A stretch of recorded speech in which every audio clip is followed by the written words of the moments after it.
السلام عليكم ورحمة الله وبركاته. إخواتي ومالي الوليدات الصغار، اليوم غنوريكم واحد الوصفة ديال الدراري اللي تيكونوا ضاربهم البرد وعندهم تحريجة في الصدر ديالهم وما تيبغيوش يعطيوهم الدواء وهما صغار. غنوريكم الوصفة. فليو، راك تعرفوا فليو راه سخون ومزيان للبرد. تنديروا شحال هادي. انا تنوريكم اليوم غير الوصفات اللي في الدار ديالي وغير الحاجه الطبيعيه اللي تنستعملها انا وتيستعملوها ولادي.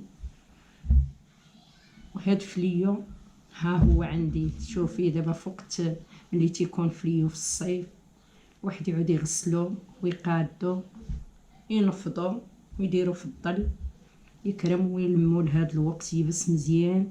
ها هو دابا عندي. ها تنخدموا بغيتي الحليب ديريه فيه، بغيتي كل واحد كيفاش تيبغي. كاين اللي تيبغي في اتاي، دابا هو راه تيصلح للدراري الصغار بزاف ملي تيكونوا الله زايدين.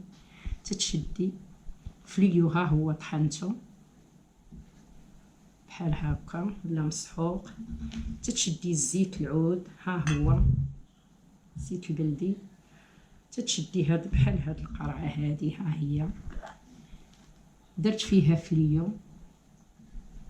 وزدت عليه الزيت العود. في الليل الدراري ملي ينعسوا وممكن يديروا حتى الكبير، حتى الناس الكبار اللي عندهم السكر او عندهم الطونسيون ما تيبقاوش يبغيو يزيدوا دواء اخر يشدوه ويدهنوا به الصدر ديالو الضلوع ديالهم ويديروا واحد الكاغي جباب بينه وبين الحوايج ديالهم. وان شاء الله راه تيشافي باذن الله. الحمد لله. فليو راك تتعرفوه كلشي تيعرفوه راه مزيان للبرد بزاف، مزيان للبرد. وزيت العود حتى هو راه مزيان للبرد. وهاد الوصفه غير جربوها وغادي تشوفوا راه الدراري الصغار في هاد الوقيته تيمرضوا بزاف لينا بالبرد وما تيبغيوش لينا الدواء. جربوا هاد الوصفه ان شاء الله وغادي تشوفوها كيفاش دايره، لان ما فيها حتى حاجه اللي ما هاد الحوايج اللي عطيت فيها هاد الوصفه كلها فيها غير الحاجه اللي الزيت وفليو كلهم تيصلحوا للبرد. السلام عليكم ورحمه الله وبركاته.